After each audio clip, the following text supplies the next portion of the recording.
Among many accomplishments, my guest today has coined the term psychological safety and conducted pioneering research demonstrating its critical role in fostering high-performance teams. She has received numerous awards for her work, such as the Breakthrough Idea Award from Thinkers 50. She was named one of the top 50 management thinkers globally. She is a professor of leadership management at Harvard Business School, and she's made a major contribution to organizational psychology and management. She published a very famous book, which I recommend you highly to read, The Fearless Organization, Creating Psychological Safety in the Workplace for Learning, Innovation, and Growth in 2018. And she authored more recently, Right Kind of Wrong, The Science of Failing Well, which has been elected the Financial Times and Schroders Books of the Year 2030. I'm really thrilled to welcome you today, Amy Edmondson. Wonderful to have you on the Positive Leadership Podcast. Thank you so much for having me. It's an honor to be here. So, Amy, what I love to do when I get started is usually asking my guests a little bit about the way and where they grew up and how their family environment may have helped them building their worldview, actually. So what is it like for you, Amy, to be a child? Where did you grow up? And was it an environment where psychology and the values you defend today were already prominent in your home place? Yes, I was very fortunate in my selection of parents. I'm one of four children. I'm the second. I have an older brother, just a little bit older, and two younger sisters. I grew up in New York City, in a time where we had enormous freedom. I think it's astonishing to look back on. My brother and I would go to school together on the city bus with our bus pass at 5, 6, 7 years old without adults. On your own. I don't know, on our own. We knew how to cross the street. When by the time I was a teenager, we would, my friends and I would go to museums. We'd go to each other's houses, do our homework. It was a childhood, no cars. I mean, cars were in the city, but we didn't have a car. We didn't need a car. It was a time of just great freedom and even empowerment, I suppose. My parents were hardworking. My father was a manager at Time Inc. He had an engineering degree, then an MBA. He had particular interest in technology management, did the sort of printing technology side of things. My mother was a teacher, elementary school, and then later middle school. And they were very generous people whose their values were firmly about service, and I would say, they didn't use this term exactly, but making a better world. I mean, they were very sort of deeply religious and raised Catholic, far as the eye could see, and so. I could come home with a bad grade. I didn't, but I could. I couldn't get away with being, mean or selfish. That I understood pretty quickly was not the way to get attention or love. Yeah. So it looks like an interesting combination, right, between a teacher, which I think you probably inherited some of that, I guess, and also an engineer manager as well combined together. And listening to you, you said it was a wonderful place with faith, with generosity, with hard work as well. So probably shaping pretty well some of your core values as of today, Amy, isn't it? No question about it. Yeah. So when and how did you actually come up with this idea about the work you are doing today? And I'm sure it's been a long process. There might have been a different set of milestones. What have been the shaping moments in your mind to get you where you started professionally? Well, when I finished my college education, I went to work as an engineer for Buckminster Fuller, who was a great thinker, educator, inventor in his own right. And his single-minded idea was, we're here to make a difference. We're here to make a better world through design. Right? And yes. My small role was, I was basically consumed with geodesic math, for 3 years, and just making the design simpler and then building. I'd occasionally build models, and then occasionally we'd build full-scale prototypes, and it could not have been more fun. And he too was he was a remarkably joyful and generous person, and he gave me all sorts of credit that I probably didn't deserve, but he spoiled me for, after that, what other job can you possibly do when your sort of boss, who is, by the way, 4 times my age, was so generous with credit and praise, and so that we believed at the time. I believed that what I was doing mattered. Okay, so whatever. But I committed to, after he died, I committed to write a book to make some of his technical work more accessible, called A Fuller Explanation.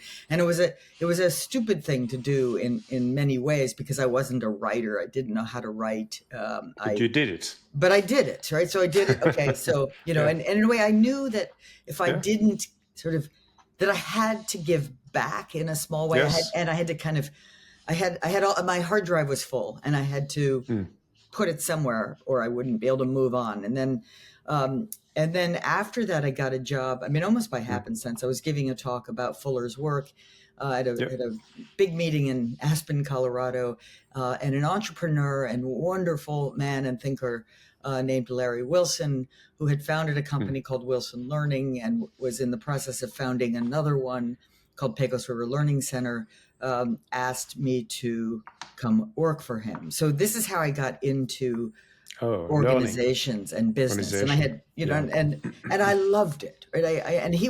Larry was such a, such a comprehensive thinker in terms of the sort of psychology of human beings. He read widely, and he collected thinkers, and and so I learned a lot from him. I learned a lot from the people he brought together to try to figure things out about organizations. And again, I learned so much, but I also realized this was my field, slowly but surely. I hadn't understood my field. And then I thought, well, I have no psychology background, no business background, really, other than it's a lot. The imposter syndrome was loud and clear. I'm in and out of some of the world's largest companies. And so I thought, and some of the people that we brought together in these meetings, share ideas, were professors at Harvard, at MIT, and elsewhere, Stanford. And I thought, it was a sort of a blinding flash of the obvious. Like, how do you get to do that? That's what I want to do. And one of them was Peter Senge, another was Chris Argyris, Ed Schein, and they all said, well, you have to apply to, you should apply to the PhD program in organizational behavior. I said, well, what's that? This was, just slightly before the internet existed, so it wasn't that easy to find information about things like this. So sure. I just sort of blindly trusted and then applied, and was rather, closing the window here, surprised when I got in, and then probably even more surprised, but more slowly, when I never left. Yeah. So would you say, to summarize that kind of a learning curve, that it was a calling actually early on? Is it a calling? I think so. Because there's something about the way I look at things analytically, feel them emotionally, and strongly believe that we can make organizations better. I mean, there was an insight I remember having while working with Larry that was along the lines of, people spend most of their waking hours at work. And we can make it better, right? We can make work better. Yes. And of course, you've got to make performance of the organization better, or it won't be around to provide that work, and to provide what it provides to customers or society or what have you. Yeah, and there's so much belief in the same value of this quality of work we need to bring together every day, Amy. So let's dive into your work a bit, and let's start, of course, the wonderful work you've done. You keep doing on psychological safety. Just sharing with our listeners, I think a quote I love quite a bit. You said psychological safety is a belief that one will not be punished or humiliated for speaking up with ideas, questions, concerns, or mistakes. And all of those on the podcast listening who had experienced the business world know that though this notion may seem very logical, it's not always so easy to speak up one's mind, right? Right. It's not. Yeah, please. No, I would say, in fact, I'd go further. I'd say it's rarely easy to speak up. I mean, with something awkward, difficult, uncertain, because the ever-present potential is there that if you ask that question or offer that dissenting view or admit a mistake, that the reaction will not be positive. And in fact, it may be very negative. Right? And sometimes we imagine worse reactions than actually happen. But it is always easier to hold back than to speak up. For sure. I think until we sort of acknowledge that psychological and social reality, we won't get anywhere, right? It's always easier. So if your team or your organization doesn't have psychological safety, it doesn't mean you're broken or you're bad. It means you're normal, right? When psychological safety, it's just normal. It's the default. And so if you do have it, it's very likely that some people are doing things very well and very right, but in an unusual way. For instance, they will be more likely, the leaders of teams or departments will be more likely to express genuine curiosity. They'll be more likely to acknowledge their own shortcomings. As role models, they will be showing up as inclusive and curious and appropriately humble about the challenge that lies ahead. And that is contagious. Yeah, it is. And I like, Amy, to actually get into specifics of one project, which is very famous, I think, in your learning curve as well. And a company I get to know from a competitive standpoint as well, Google. And so in 2017, your project, Aristotle, you worked with Google to understand actually what it takes, I think, to contribute to high-performance teams, right? No. Yes, no? I mean, yes and no. So the one part of that story that is not true is I didn't work with them, and to me, it makes the story even better, right? Because if I had been working them from the outside. Yes. Yeah, well, I didn't even, I had nothing to do with it. I knew nothing of it until I read about it in the New York Times. And so, in February of 2016, special, long article by Charles Duhigg, what Google learned from its quest to build the perfect team, why some teams thrive and others falter. So at first I thought, what is it? Because I'm a team expert, I should know this. Yes. And then, long story, I read, and then it turns out what they found was, using my measure, thankfully, that psychological safety was the strongest predictor of team performance at Google. Yes. And why I say it's a better story is because, I think if I had been involved with the project, I would have said, well, we better look and see, I think it'll be psychological safety, and that would be leading the witness. But in this case, they were enormously open-minded. Nobody went into that study thinking, psychological safety. They were looking at, education levels, gender mix. They were looking at everything you can possibly imagine. And then nothing worked. But when they put psychological safety into the model, things fell into place. So that wonderful project Aristotle, and the attention it got led me to then say, because people started talking about Google's, sort of discovery of psychological safety, that didn't bother me too much. But I thought, my academic work had been 16 years earlier on this. I thought I've, said and done what I need to say. It had led to a robust academic literature with some uptake, particularly in healthcare, but some uptake in the real world. But with Google's study and the publication of it in the New York Times, that led to an explosion of interest. So that was, to me, that was the motivation to write The Fearless Organization, because I thought, I guess there's an appetite to learn about this construct, what it is, what it isn't, what we know, what does the literature say? Google studies not peer reviewed, but there are many peer reviewed studies. Yes. And on from there. So it made a big difference in my life. Got you. It was really a trigger of your work and accelerating your work, actually. So, as I reflect myself on my own leadership journey at Microsoft, that's why I mentioned the tech sector is familiar to me. I realized how much a difference leadership and a leader can make to create a safe environment for teams. When my former, because I left Microsoft a few weeks ago, actually, former manager and friend Satya Nadella, CEO, got started as CEO 10 years ago. It's been 10 years now, Satya is the CEO of Microsoft. When he started his job with the senior leadership team, which I was part of, he made it very clear that, our senior leadership team meetings every week, we have a meeting every Friday, actually. It was not about who was the smartest in the team, in the meeting. It was not about that, which used to be kind of the case, I would say, in the past at Microsoft. But it was more about a learning opportunity for each one of us to learn from each other and to learn from people coming from the outside, from our customers, from partners, from the ecosystem, to really understand where Microsoft can improve and where we are struggling and where we could be challenged and so more. And inevitably, what I noticed, of course, months after months, and of course, there was a lot of more work, as you know, done on top of that, not just an observation.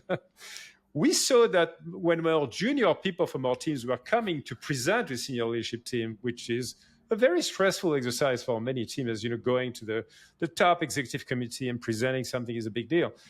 Actually, people over time become more relaxed and speak up and started to open up and share a lot of challenges, opportunities, and so on. So I relate 100% to what you do, what you've said.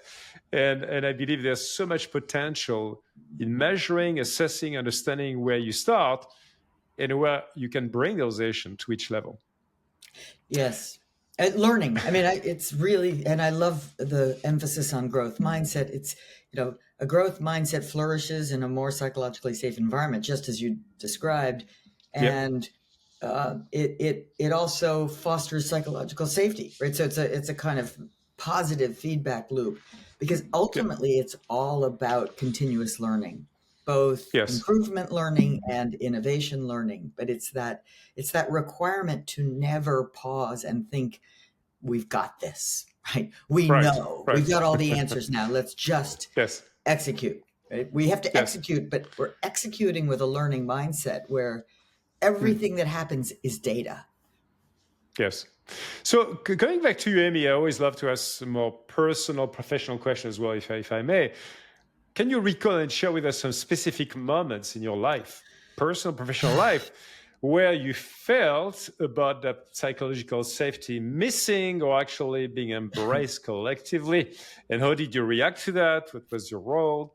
Well, give us a couple of stories. Sure. I mean, part of, as I said, it's almost the good luck and the privilege that I had accidentally of first working for Buckminster Fuller, who I didn't know the term psychological safety, nor did he, but it was just. And this was at the time, you have to remember, he was very famous and very widely respected. So could have been super easy for me to be just terrified or quiet or holding back. But when I look back on it, I worked in with maybe 7 other people, a remarkably psychologically safe environment. So that was imprinting for me. That was my, that was my first job post university, and it was. It implicitly taught me what work environments should be like to bring out the best in people. And he became a role model, I guess, for you, right? He was a role model. He had been a role model. I knew of his work. I'd seen him speak. He had been a role model. But then, people say never meet your hero. Well, that's just not the case here at all. In getting to know him and spending 3 years working for him, my affection and respect and admiration only increased. It just didn't change at all, right? He was still a hero, but also a friend. And so and then strangely, really, to repeat that experience with Larry Wilson, who I fortunately I dedicated my book Teaming to Larry, like at the last minute, because you're supposed to, you dedicate your first book to your parents and your second to your spouse, but at that last minute I thought, no, this book would not exist. My career would not exist were it not for Larry. So much of my research kind of added data to things I had picked up from him. Yeah. And then I was very Yeah. grateful I did, because he died about a month or so later, and it apparently meant a lot to him. But then just again, here I had this, at the time, very accomplished, very successful, very brilliant person, very warm, who seemed to think that I was adding value, right? Who was grateful and appreciative, and it, you know, it was fun, and it was just a learning environment where he was fascinated joyful by environment ideas, as well. joyful, you know, and it was not that everything worked out all the time, not at all, but it was just it was infectious, right? And so, and in so many of the companies where we were doing our sort of consulting and training work, I realized this isn't what's going on here, right? It's a little different here. Yeah. Yeah. So maybe building on that, if I may again, Amy, could you share a story without even naming the company, if you're not, of course, allowed to do that, which I fully realize and understand, but just to give us some colors about the context of a large or small organizations. Yeah, sure. And the kind of work, the kind of awareness, the kind of growth you enable with your concept, bring them into reality of a company. Well, yes. So let's see, you know, it's funny. The one that comes to mind is even before I had this language, before I was a PhD student, when I was still working with Larry, and we were working with a, you know, large, you know, global sort of building controls and other electronics company, and we worked a lot with the senior team, and they had made an acquisition of another company that had badly failed, and so they'd asked Larry in to help facilitate a discussion of sort of what do we do wrong, and he was good at that, and people were telling the truth, and a man who was the CFO at the time, who had been relatively new to the team from the outside, when it was his turn to speak, he said, you know, he spoke up and he said, "I really let you all down." He said, I can't, you know, I'd come in, I had grave doubts about this acquisition, but I didn't say anything. Like, I held back. You know, and he said, I didn't want to be the skunk at the picnic, which was just one of these, you know, moments of, you know, eureka moments, at least for me, because it's sort of like, no. I mean, when you tell the truth or share your doubts, you're not a skunk. Yes. You're a teammate, right? You're a person who's honestly expressing doubts, and that literally could have saved, you know, countless time and money for this company. And he was quite emotional and felt quite bad about it. But the truth was, you know, it's not that hard. I mean, it is hard, but you've got to invite people. It's hard to speak up, but you've got to invite. You sort of have to. A good process would say, "Hey, what are we missing? What if this went south? What would have explained it?" You know, the pre-mortem. So that for me was a kind of a moment. Again, a little bit on the periphery, but I'd say personally, I mean, where have I seen? I mean, I have worked with a few companies, you know, and maybe it's important to say that psychological safety is, you can think of it as a cultural factor, but it's not.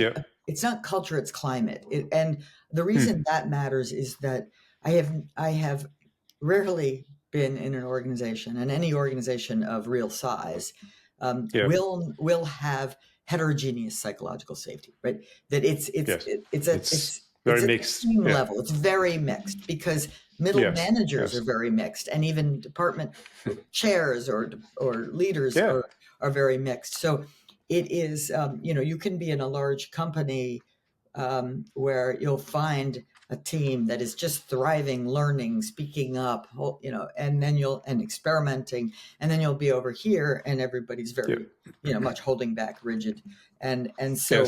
So job one in trying to help an organization is I think it's recognizing that this won't be top down, but it won't be bottom up either. It'll be both, right? You need both, yes. It'll be an Yeah. invitation. But I think that Yeah. when the top is passionate about learning, about the need for more, And he's then they'll set the right yeah. example, and then it and then there's many ways to sort of go about this, but it's hard to bypass the need for some, I'd say, leadership or people management Yes. skill Yes. development. Right? Yes. Ultimately, Yes. that's got to do a study, part of a study with McKinsey, where ultimately we found that only 26% of people managers in a large number of companies were high challenge, high support, which in my mind is really commitment to excellence and psychological safety. But that's Yes. not the norm. And even within organizations, there's lots of heterogeneity. So how do you fix that? Right? You fix it with you fix it with developing the very best people managers you can at all levels. And though they have to become learning oriented, growth mindset oriented, inquiry oriented, good listeners. Hold people to high standards. But so there's a kind of I think of it as the leader's toolkit I often talk about and share these are skills that can be developed. Yes. I more than agree with you, Amy. Again, I've been seeing that at hyperscale with like 40,000 managers. I think the notion of role modeling, the notion as well of being exemplary as a leader at the top, at the middle, and at the front line as well. And the way to become conscious about some of those key soft skills, such as deep listening, active listening, empathy, and with an invite to learn more from others, is something actually incredibly powerful when you get it to work at scale. So more to do there, but it's fascinating. No, I love to start somewhere. We have to start somewhere for sure. Yeah. Yes. So not only did you shake some assumptions again about psychology of safety, which we just discussed, you also worked quite a bit on basically the notion of failing, which I love talking about, because there's been so much hype about failing fast as a startup and how wonderful it is to fail as well. So in your latest book, you explore this notion, which is more controversial, about failure again. And it's a complex notion, but how would you redefine failure, Amy? Well, so I redefine failure as a fairly inclusive concept, right? It's a construct with at least three distinct archetypes, and only one of them is really good and worthy of celebration. That's what I call intelligent failures. But see, I think the problem, on the one hand, I'm a fan of fail fast, fail often in the right conditions, right? In the scientific laboratory, in maybe the startup world. But it is by no means a slogan or a practice that you would want to uniformly spread across all contexts. Obviously, right? If you said to a plant manager, fail fast, fail often, she'd look at you like you're crazy, right? I mean, Six Sigma, right? We're going to get this right. And exactly. Similarly in aviation, the failures should be in the simulator and not in the sky. And so, that's all obvious. And yet I think our language around failure was sloppy enough as to lead people's real feelings and thoughts to go underground, right? If your boss says fail fast, fail often, you're going to go, right. That's not what you really mean. Unless I think you have the clear distinctions between types. And so an intelligent failure, which is the kind that fail fast, fail often really refers to, is really only relevant in new territory. If we already have a recipe, use it. Right? It's in new territory, in pursuit of a goal, with a hypothesis, and it just throwing darts at the wall, and no larger than necessary. And I think that's just a really important element. It should not be more expensive or more risky in terms of safety or reputation than absolutely necessary, which means Yes. most, not all, but most intelligent failures happen behind closed doors. I Yes. mean, and many startups, that's more public, but not all of them are intelligent. We can No. look back in time at that and be clear about that. But many of them are, and that's okay too. And those are Yes. worthy of celebration. Or clinical trials that really had good reason to believe they could work, but Yep. alas, they didn't. Those are data. We take them seriously. We figure out where to go next. And as you said, I mean, this first type of failure, they are kind of well contained in terms of risk management, right? We define at the beginning, there's a risk level I'm ready to have with my team and organization, but I'm not going to go beyond that and being crazy and completely insane, right? Yeah. So that's the first type of failure. Yeah, and it's conscious, right?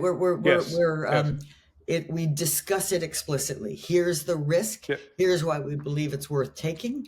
And it might work, but it might not. Either way, we will have made the next step. But, so would you mind talking about the two other types of failures? Not at all, because when I say failing well, it's equally to pursue the good kind in new territory, but also to do everything in our collective power to prevent the bad kind or kinds. Yes. So I have basic failures and complex failures. They both occur in familiar territory, relatively familiar territory, but basic failures have a single cause, usually human error. Right? You text and drive and get into an accident. That's a basic failure. Don't do that. Right? Let's avoid. Let's have the discipline to engage in best practice around in familiar territory.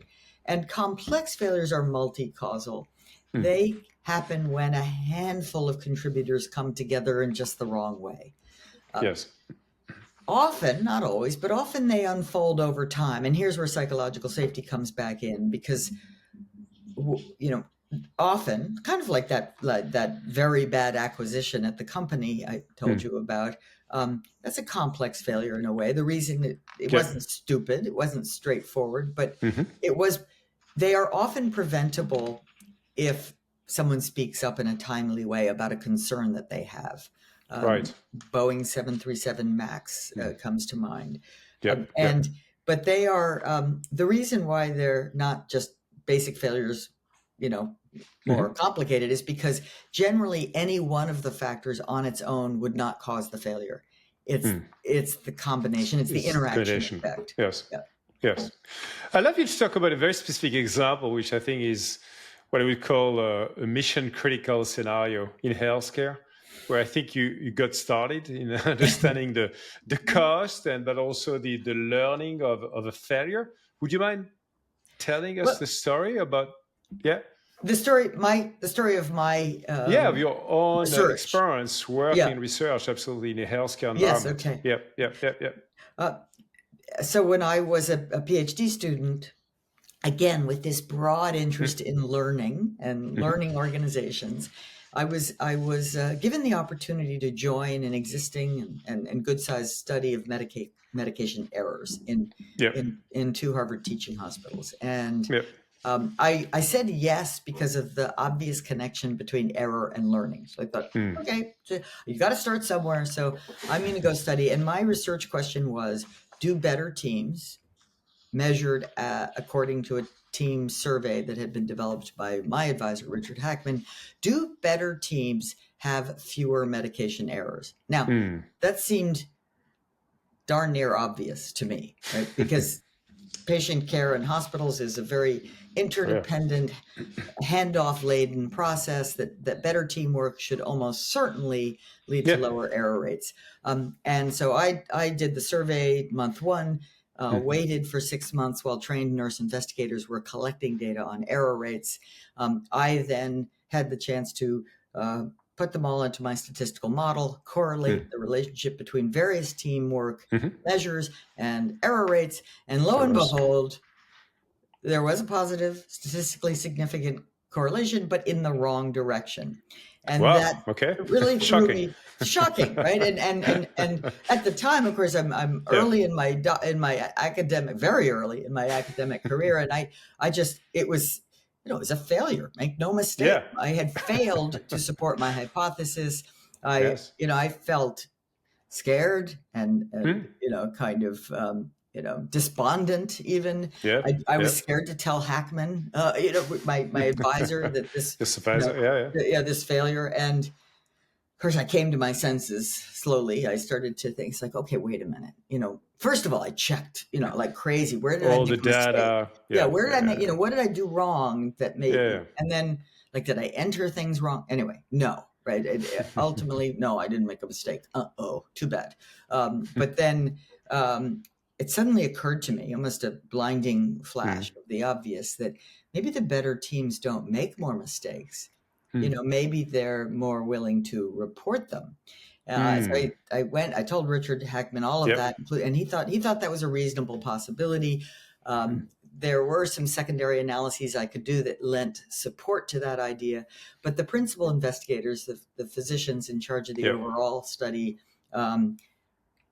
really hated that idea. In fact, they were convinced it was dead wrong. Why? Yes. Because their part of their research goal had been to definitively show the error rates. They were going to publish, a study that said, Yes. This is sort of the proven rate of errors, and we have to do something about them. And what I was saying was, if it was true, what I was saying was, we don't have them all, and we may systematically have variance based on interpersonal climate. That was my way of talking about it at the time.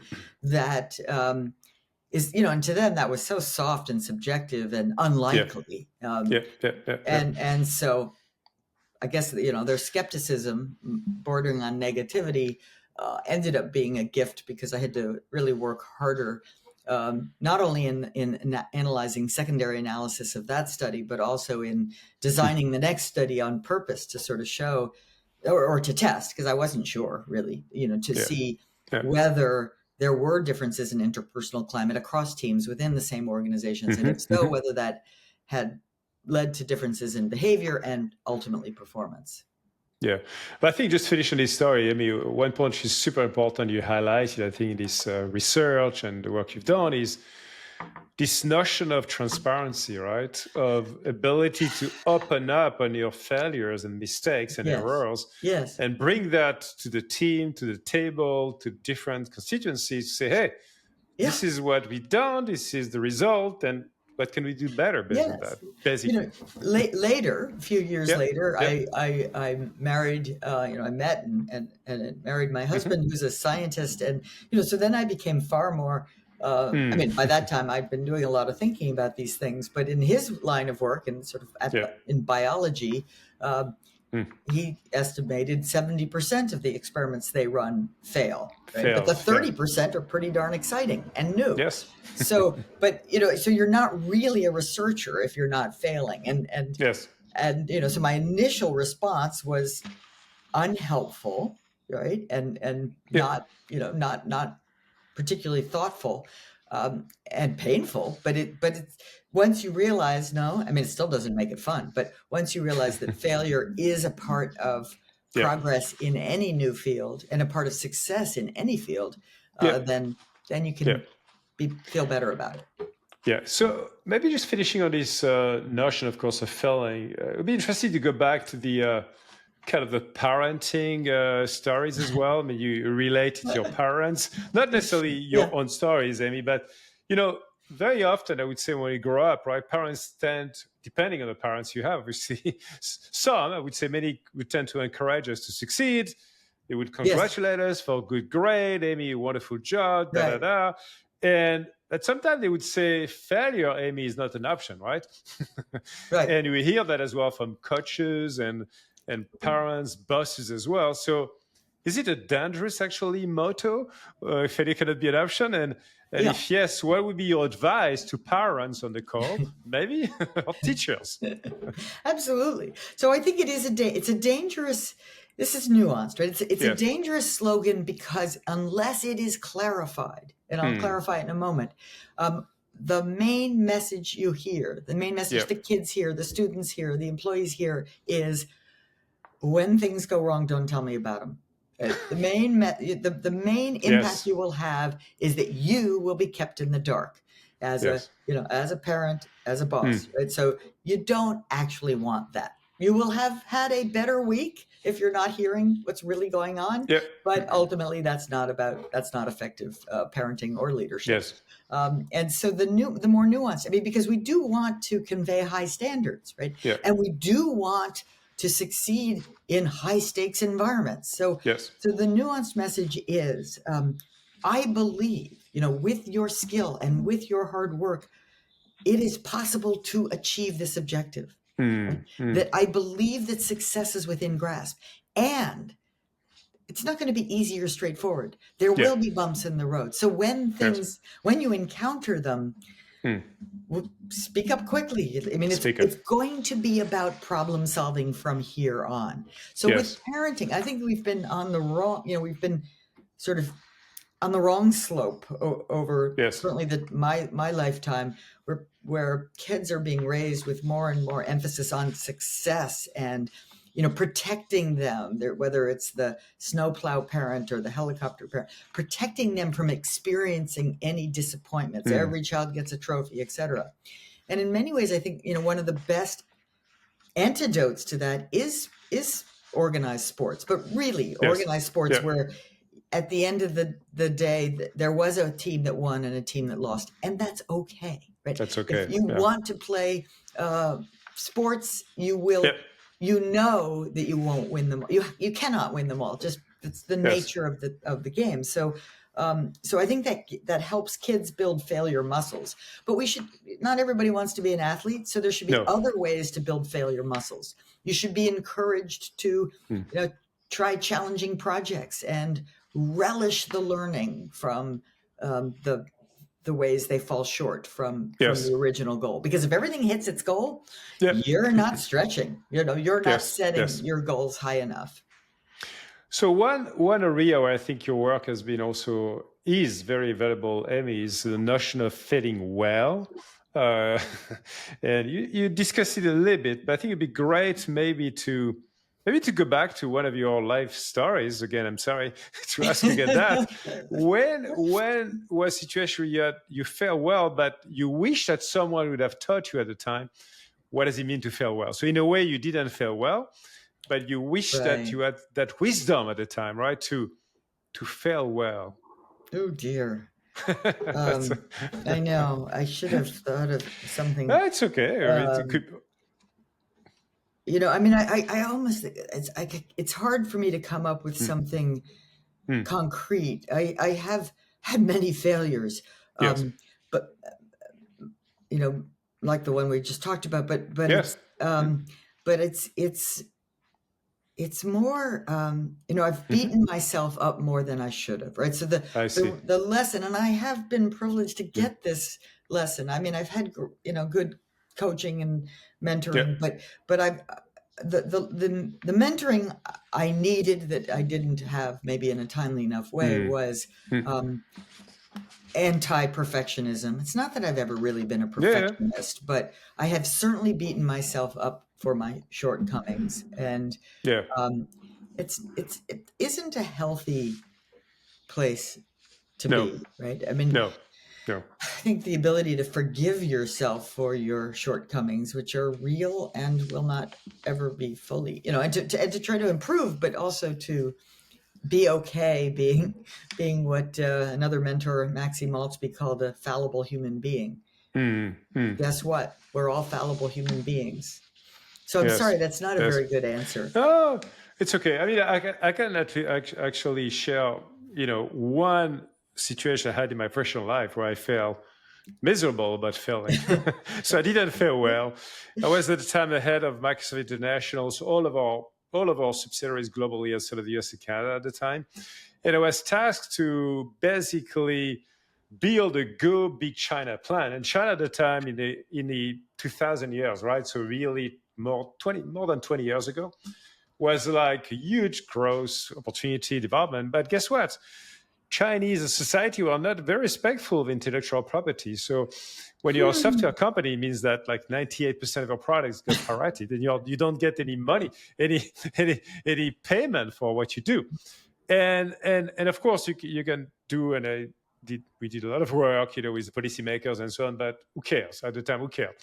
And so I built a very big plan, very ambitious, with many of my colleagues from R&D to go-to-markets and finance and others, with a very meticulous plan which took me like 9 months to build. And long story short, after a year, I had to declare, wow. Failure, didn't work. So I had to kind of, regroup, reshape the business in a different way. And I would say at the time, it was a very hard moment for me to take it on, saying, well, what did I miss in terms of understanding of the market, in terms of the teaming, in terms of the other people? Anyway, so I wish I would have better understood the concept of fitting well, maybe. Yes.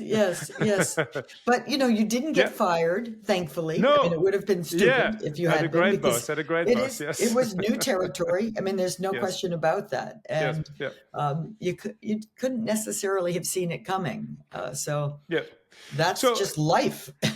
It's life, I think you learn. Another legendary failure, of course, is the one from Steve Jobs that we all know about. Steve, of course, got laid off from his job at the time and eventually built the amazing company that we know about today, of course, after many years. So very recently, I released an episode of the podcast with someone I think Amy, Dory Clark. She's an educator at Columbia Business School and Duke University. She's also a Wall Street Journal best-selling author. And she wrote a lot about reinventing yourself. Yes. Okay. And when she was laid off from her job as a reporter, which was the way she started as a news reporter, she promised herself that she would never let herself be in the same situation again. She set out to reinvent herself, to define what made her special and what she had to offer to the world. Just like you, she promoted what is called a continuous learning, basically. So I'd like to ask you the question about, what does it mean for Amy to reinventing yourself? What is it about? What does it take to reinventing oneself? Yeah, well, I mean, I think in some cases it takes, to me, it takes a commitment to the greater good, because it's not about, right? I get a little antsy when I think about the sort of, branding yourself, right? Because it sounds to me external. And I think reinventing yourself is internal. It's getting in touch with the part of yourself that wants to make a difference, that wants to be a part and deeply connected to other people, and not isolated and alone and better than or more important than, but a part of, to be integral to a community and especially a larger community like Spaceship Earth. And so getting in touch with, so I think that requires a kind of a recommitment to a larger purpose, or a connection with a larger purpose. And it also requires more self-awareness than we spontaneously have, but becoming genuinely self-aware, more aware of the impact you may be having, more curious about the impact you're having, and more deeply interested in and curious about others. Because if you're reinventing yourself as, more important than others, then that won't be a very good invention. Yeah, you touched on something which to me is super critical in terms of positive leadership, Amy, which is self-awareness to start with. What is your best recommendation for anyone on this podcast listening to you on how do you become more self-aware? Well, I think it goes hand in hand with becoming more curious, because I think to be self-aware, your best data come from other people. The feedback loop. The feedback loop, right? You have to ask. You can easily imagine the impact you're having. You don't. I mean, just by definition, it's it's a blind spot, and so you have to be willing to be interested in their experience and ask and learn from them. And that's part of it. And I think the other part is to pause, to learn, to master the pause, to learn to take a deep breath and think, okay, what am I really thinking? To slow it down. And I don't mean slow life down, but just to slow, because our thinking is very fast and very automatic, Kahneman talked about Yes. thinking fast and thinking slow, and our fast thinking is generally wrong in a variety of Yes. ways, including in our self judgments. But to pause and say, okay, what's really going on, and then to consciously choose a path forward that is fundamentally a learning path. Learning paths, yeah. Yeah. No, I mean, there's so much truth into that learning path and that curiosity. No, I'd like us to go from this personal point of view of oneself to the organizational point of view, which you spend a lot of time on, I think, Amy. I'd like to make a link, which I always love to do, is one of my latest guests, which you know well, Mary Murphy, Dr. Mary Murphy, who, as you know, is a prominent social psychologist and whose work focuses on the psychological factors that influence educational and organizational environments. So I received Mary very recently in my podcast a few weeks ago. And of course, we discussed a lot her book and her work on the culture of growth, which emphasized creating the environments to support learning, development, and resilience. So what is your point of view again on the way work organization entities should organize themselves to encourage, to enable, to stimulate that continuous learning and curiosity at scale? What does it take? Well, at a detailed level, there'll be lots of different answers to that question. But at a reasonably generalizable level, the answer lies in, first and foremost, a massive shared commitment to a goal, to a purpose, right? To serving whatever. Answering the question, when we have a clear answer to the question of why does it matter that this organization exists, right? We could just close our. We don't the why, close it, the why, right? Whom we serve, and how we serve them, right? Whether that's toothpaste or social services, whatever, right? So and why it matters, and then it's we sort of back off from there with, well, how do we, how can we best organize ourselves? And this is a collective, collaborative problem to deliver seamlessly on that purpose. And that's where, if you're running aviation versus, scientific laboratory, nuanced differences, but it does come down to really, how do we create learning teams, teams that learn around the particular tasks that they are assigned to do, and then of course there's it's not just a bunch of little isolated modules. There are interconnections among them that are super important to think about, articulate. And, we have to management is ensuring coordinated execution in pursuit of performance, and coordinated execution, two easy words, but not easy in practice, right? So you better think very deeply about the how, but it will involve, at the very essence, at the very core, it will involve groups of people engaged in continuous learning that will require honesty, that will require experimentation, problem solving, and so forth.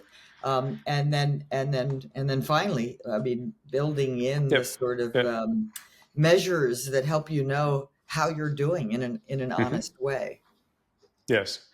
No, I love the starting point you started with, actually, because I believe in it so much, the purpose, the meaning, the why we are here in an organization, a team, to do something together as a condition to start learning together on achieving the why and actually the how we get to do that together. Now, I'd like to talk about another step of development of any organization, which is also personal and collective resiliency. And I know it's a big topic in itself. In another podcast episode, I had the pleasure of hosting Reshma Sojani. Don't know if you know Reshma. She's a wonderful change maker and advocate for gender equality.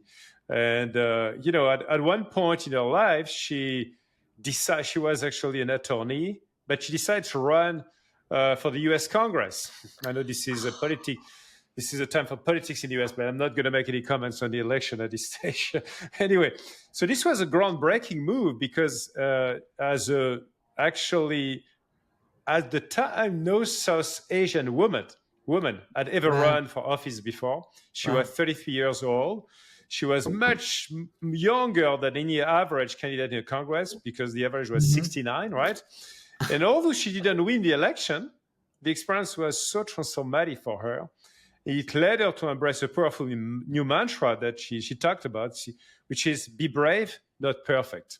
So, yeah, and you love perfection. I love it. You I love be brave, not perfect. That's wonderful. It's a wonderful mantra. And so it's one of the stories I love to learn from.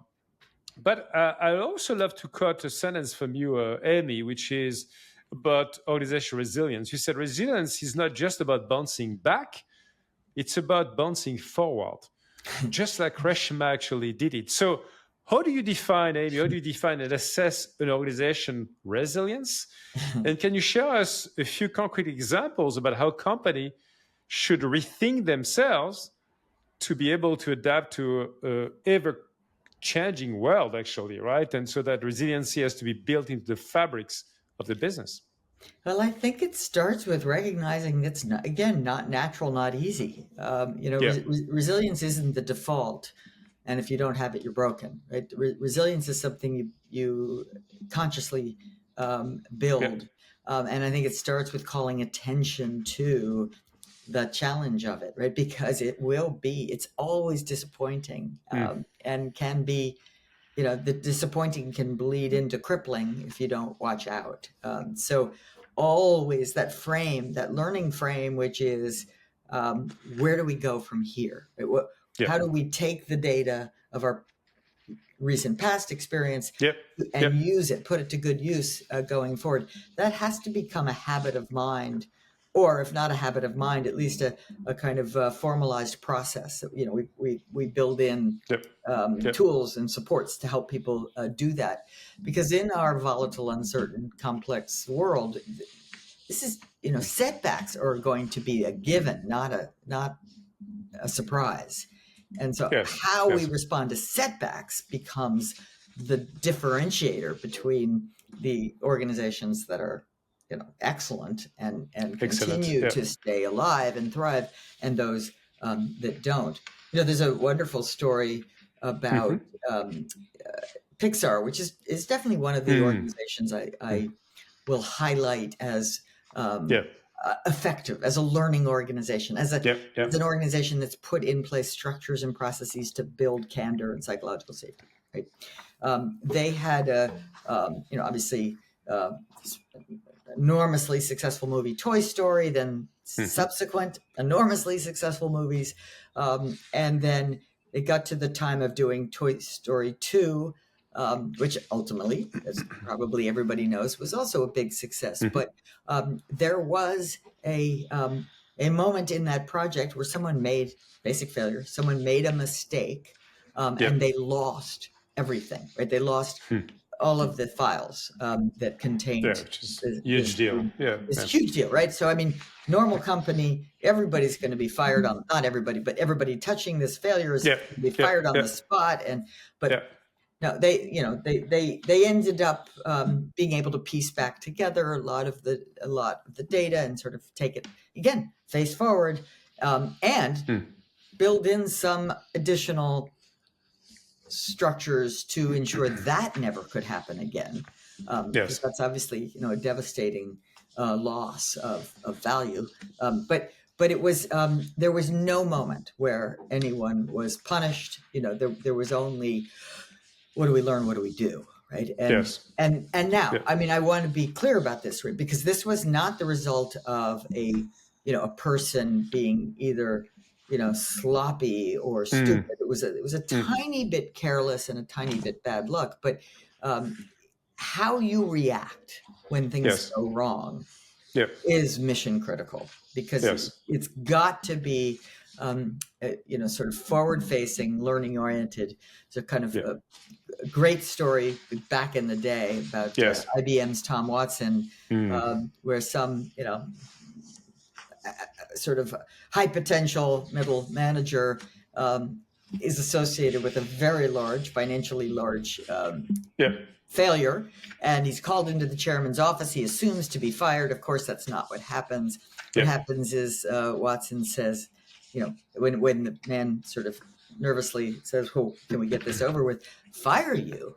Why would I fire you? I just spent $50,000 educating you, right? And that contains a belief that, and I think it's true, that it's tuition, not not waste, right? It's and that you are now probably the safest manager in this whole company because of that experience you've just had, right? We know but of course you must learn from it. Yes. We're almost coming to an end, but I need to ask you a couple more questions before we close, Amy. The first one is really about the I would say your own practices of positive psychology. As you know, I've been hosting a lot of colleagues that you know, like Kim Cameron, like Martin Seligman, Barbara Fredrickson. And many of them and many of their peers have been developing a lot of tools as well to, what I would say, to really manage our reservoir of positivity, right? Positivity reservoir in ourselves. Can you tell us what is the best way for you to advise our listeners to take care, to nurture their positivity garden, right, in themselves, so that it can flourish and then eventually be actually broadcasted to others and the world?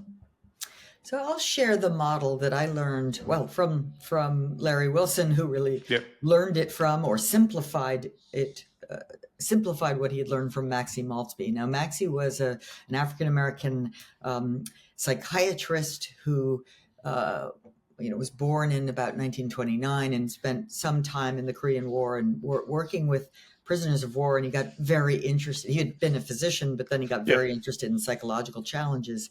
And he began to see that we could take control of our thoughts to have more positive, uplifting experiences. And he developed what he called the 6 habits of healthy thinking. And Larry looked at them and essentially said, there's 3: stop, challenge, choose. And challenge, and they're memorable, right? I mean, it's easier. And six is hard. 3, stop. And stop is pause, just interrupt the emotionality, especially the negative emotions. Say when something goes wrong, you're disappointed, you don't like what someone said, just pause. A second will do, right? Just that pause, stop. And then challenges, take a clear-eyed look at your thinking, which we always assume is right, of course. from on high. No, take a look at it. And when you take a clear-eyed look at it, you will realize that some of it is absurd, because some of it looks like this: I'm going to be late for the meeting, I'm going to die. No, you're not, right? It's inconvenient, right? So sort of, so you're challenging your thinking to get it to be what Maxie would call more rational. I might call it more accurate. And then choose, forward facing, choose a healthier self-talk and a healthier path forward, something that is more likely to get you where you would like to go, where you're trying to go. Yes. Very interesting. I don't want to reopen all my episodes, but again, I cannot resist talking about this episode with a neuroscientist, Dr. Caroline Leaf, actually, who has developed a methodology on 5 neurocycle steps for mind or brain to do exactly what you did, but in 5 steps. Good. And actually, she developed a model because to make it sticky for neural paths, it takes 67 days. She researched that for years. So anyway, it's interesting to see some analogy in the thinking, but more details depending on the angle you take as neuroscientists versus psychologists. But I'm with you. I think there's just this moment of pausing, stepping back from the outside, looking at yourself on the outside and say, okay, JP, Amy, let's just stop a minute on what you just think or said and reflect before you jump into some more words, which might not be the right ones, actually. We jump too fast, right? Our brains are beautiful things, but they lead us astray with their speed of processing. And we need to learn to, slow it down and be more thoughtful, not about everything, but about the things that really matter. And I have found, it's funny because one of the things I wanted to do in chapter 5 of Right Kind of Wrong was but they didn't really, the editor sort of pushed back, was show, like you described, this other scientist, Caroline, was to show how all of the people I had learned from, Larry, Maxi, Chris Argyris, they're all actually saying, and they didn't study with each other, all of them. They're all saying, Danny Kahneman, they're all saying the same thing. And that's because it's true, right? If you are thoughtful and you tap into fundamental aspects of the way our minds work, you will come to a similar recommendation. I fully agree with you. So we're really coming to an end. My very last question to the last, sorry. It's a question I like to ask from time to time to my guests. What is your own definition of a positive leader, Amy? A positive leader is one who makes a difference by harnessing the efforts of others. And others follow willingly because they want to, not because they have to. Love it. Very, very precise, very articulate. And now just to finish, really, what would be your recommendation to listeners to basically augment their life, to make their life more meaningful moving forward? Reignite your essential caring about others. I mean, I do think that's where joy comes from. I think our lives work better and are better when we're fundamentally focused on others and what we can do rather than on ourselves and what we want. Wonderful conclusion, Amy. It has been a delight to have you on the Positive Leadership Podcast. I love it. And thank you so much for all the time you dedicate to this episode. Truly, thank you for having me.